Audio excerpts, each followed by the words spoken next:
आप देख रहे हैं देश का विशाल नेटवर्क इंडिया टीवी लाइव, सच्चाई की सही आवाज। ચૂંટણીનો પ્રચાર જાપ ગામે ડીજેના તાલે કોંગ્રેસની જાહેર સભા યોજાઈ। સાણંદ જિલ્લા પંચાયતની માટકોલ બેઠક પરથી કોંગ્રેસના ઉમેદવાર મગનભાઈ જાદવ દ્વારા પ્રચારના શ્રી ગણેશ કરતા જાપ ગામે એક વિશાળ સભાનું આયોજન કરવામાં આવ્યું હતું। આ સભામાં મોટી સંખ્યામાં ગ્રામજનો અને કાર્યકરો ઉમટી પડ્યા હતા। સભામાં મુખ્ય અતિથિ તરીકે ગુજરાત પ્રદેશ કોંગ્રેસના મહામંત્રી પંકજસિંહ વાઘેલા ખાસ ઉપસ્થિત રહ્યા હતા। તેઓ વર્તમાન પ્રશ્નો અને કોંગ્રેસની વિચારધારા અંગે ગ્રામજનોને માહિતગાર કર્યા હતા। ઉપરાંત કાર્યક્રમમાં અન્ય અગ્રણીઓ પણ હાજર રહ્યા હતા।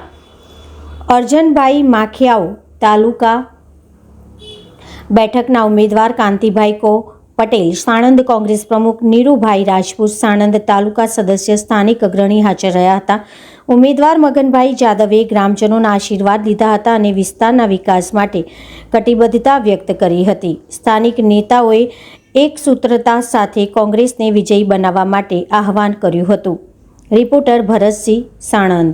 ચૂંટણી કાર્યાલયના ઉદ્ઘાટન પ્રસંગે ઉપસ્થિત તમામ ઉમેદવારશ્રીઓ, ગામના આગેવાનો, યુવાનો, વડીલો અને બહેનો, આ ગામ હર હંમેશ કોંગ્રેસની સાથે રહેલું છે। આની પહેલાં પણ કાંતિભાઈ અહીંયા હતા, સભ્ય જિલ્લા પંચાયતના। એ પહેલાં આપણા કાળુભાઈના ઘેરથી માજુબેન પણ હતા જિલ્લા પંચાયતના સભ્ય। એ સિવાય બીજા પક્ષમાંથી પણ આ પાર્ટીમાંથી જિલ્લા પંચાયતના સભ્ય તરીકેનું નેતૃત્વ કરી ચૂક્યા છે। એટલે આ ગામને વધારે કંઈ કહેવાની જરૂર રહેતી નથી।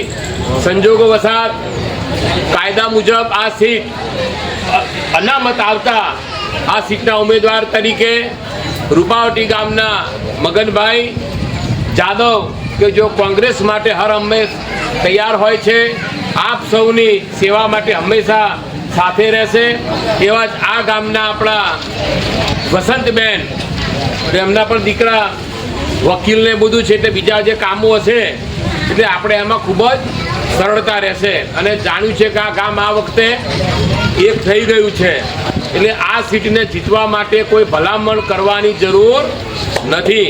ખાલી તમારે 26 તારીખે 6 વાગે મતદાન પૂરું થાય ત્યાં સુધી સજાગ રહી અને આપણું જે વાતાવરણ છે એ વાતાવરણને કોઈ બગાડે નહીં, કોઈ ફેરફાર ના કરે એટલી ધ્યાન તમારે સૌએ રાખવાની છે।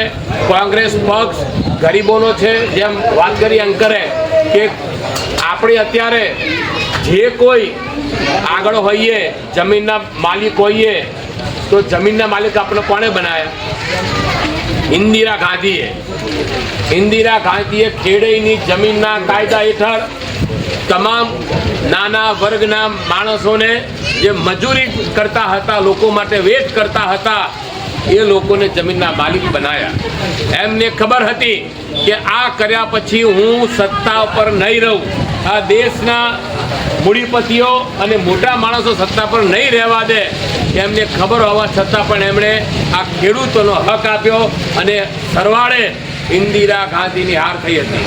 પણ છતાંય એમણે કીધું કે નહીં, ગરીબો માટે જે કામ કર્યું છે એના માટે હું ક્યાંય પાછી પાની કરીશ નહીં। એટલે કોંગ્રેસ હંમેશા પક્ષના હિત માટે નહીં, પક્ષને ગમે એટલું નુકસાન થાય છતાં પણ ગરીબોનું, ખેડૂતોનું, વંચિતોનું, બક્ષી પંચના હિત માટે હર હંમેશ કામ કરતી રહી છે। હશે કે કોંગ્રેસે આપણને શું શું આપ્યું છે। અત્યારની સરકાર તો 30 વર્ષથી ફક્ત પેપર ઉપર, જાહેરાતોમાં અને વાતોમાં કરવા છે, બીજું કશું કરતી નથી। અને 5 લાખ રૂપિયા આવે તેમાં 3 લાખ રૂપિયા તે લોકો એના કાર્યકરો, આગેવાનો, કોન્ટ્રાક્ટરો ખાઈ જતા હોય છે, એ આપણે બધા જાણીએ છીએ। એ બધું તમને કહેવાની જરૂર નથી।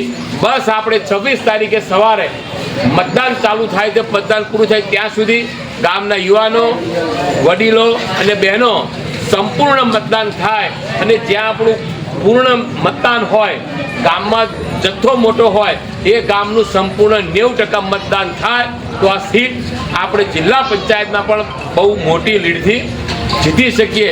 देश और प्रदेश की खबरों के लिए अभी सब्सक्राइब कीजिए इंडिया टीवी लाइव, साथ ही बेल आइकन को दबाना बिल्कुल ना भूलें, जिससे सबसे पहले खबर आप तक पहुंच सके।